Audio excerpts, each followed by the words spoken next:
দিন তিনেক হলো কিছুতেই আমার ঘুম আসছে না। দিন কতক হলো আমার চিকেন পক্স হয়েছে। টেপ থেকে কবিতা দূরে থাক, শোঁ শোঁ আওয়াজ ছাড়া আর কিছুই বেরোলো না। মনে হলো পাশের বাড়ির ছাদ থেকে দুমদুম করে কেমন যেন আওয়াজ আসছে, যেন দাঁত দিয়ে কোনো শক্ত খাবার চেবানোর মতো আওয়াজ মনে হলো। সে কিন্তু এখনো দেখতে পায়নি আমাকে, আর আমিও সাথে সাথে ভয়ে চোখ বন্ধ করে ফেললাম।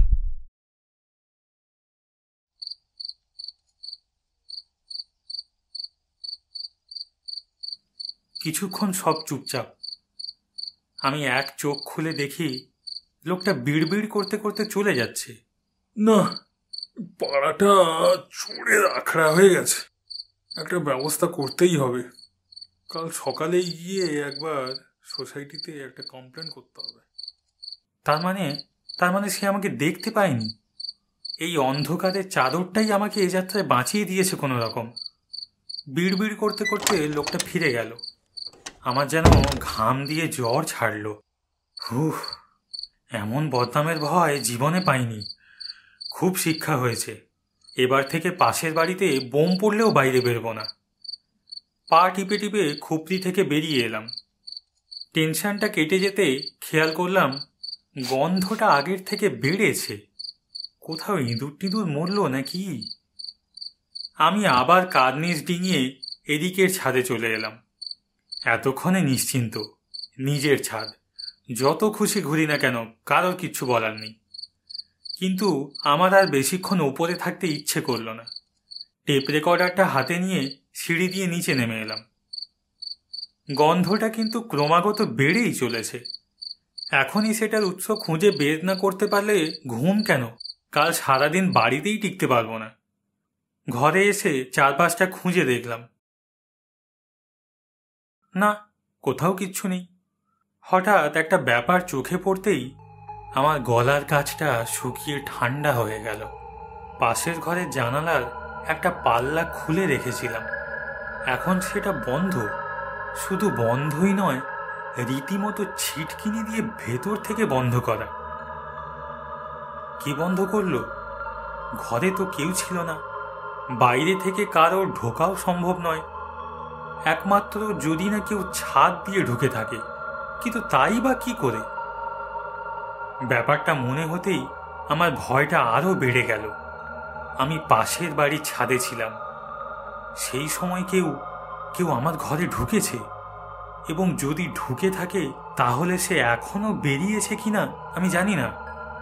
যদি চোর হয় তাহলে ভয়ের কিছু নেই, কারণ আমার ঘরে মহামূল্যবান কিছুই নেই, ওই বাক্সের ভেতরে গয়নাগুলো ছাড়া। কিন্তু তার চাবিও তো আমার কাছে নেই, সুপর্ণার ব্যাগে থাকে সেটা। আমি লাইট জ্বাললাম না। চোর অস্ত্রধারী কিনা তা জানি না, অতএব সম্মুখ সমরে গিয়ে আমার লাভ নেই। আগের মতোই বিছানার উপর শুয়ে গভীর ঘুমের ভান করলাম।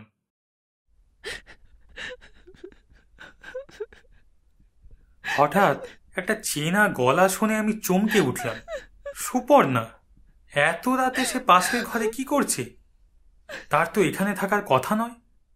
তাছাড়া সে যদি এখানে আসে আমাকে জানাবে না কেন? মাঝরাতে ছাদ ডিঙিয়ে, ধুর, আমার মনের ভুল হচ্ছে। কিন্তু একটু পরেই বুঝলাম আমার মনের ভুল নয়। সে ধীরে ধীরে ঘরে এসে ঢুকলো।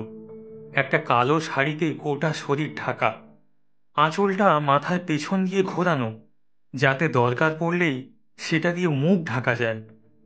আমি চুপ করে মরার মতো পড়ে রইলাম, উঠলাম না।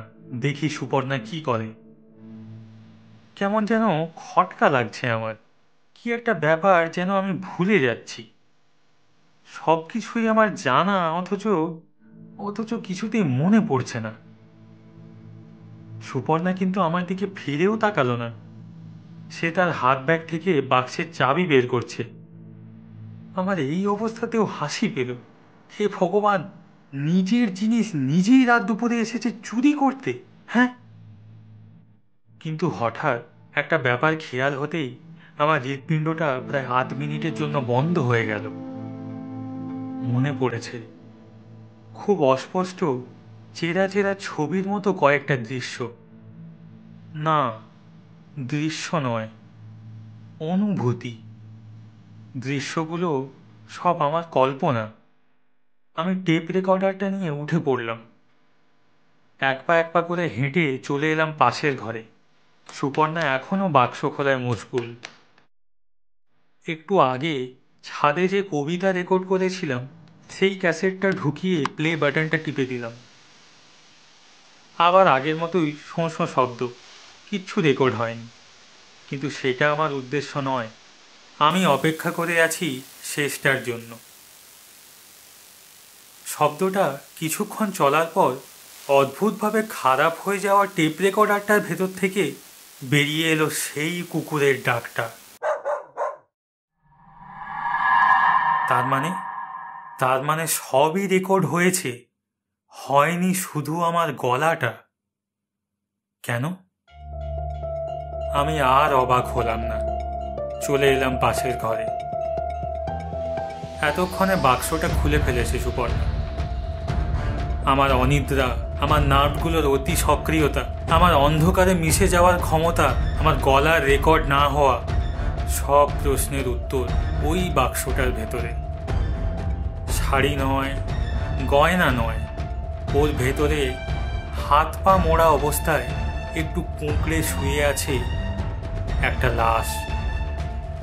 আমার লাশ, 3 দিনের বাসি মরা, পাথরের মতো শক্ত হয়ে আছে। স্থানে স্থানে পচন ধরা শুরু হয়েছে। সে গন্ধ অবশ্য অন্য কারোর পাওয়ার কথা নয়, অন্তত 2-1 দিনের মধ্যে তো নয়। আমি স্থির হয়ে দাঁড়িয়ে দেখতে লাগলাম। একটা কালো কাপড়ে মৃতদেহটাকে ঢুকিয়ে ধীরে ধীরে সাবধানে ঘরের চাবিটা খুলছে সুপর্ণা। আমি কিছু বলতে গিয়েও বলতে পারলাম না। সে সিঁড়ি দিয়ে নেমে যেতে আমি এক দৌড়ে ছাদে চলে এলাম। কালো কাপড়ে জড়ানো দেহটাকে একটা গাড়ির পেছনে তুলল সে। আমি ছাদের পাঁচিল ধরে এক দৃষ্টিতে দেখতে লাগলাম। ধীরে ধীরে আমার চিন্তা ভাবনাগুলো ছোট হয়ে আসতে লাগলো। আমার বরফ হয়ে যাওয়া মনের কোনো এক গহ্বর থেকে অদ্ভুত এক আঁধার এসে গ্রাস করছে আমাকে, নিয়ে চলে যাচ্ছে অন্তহীন সময়ে।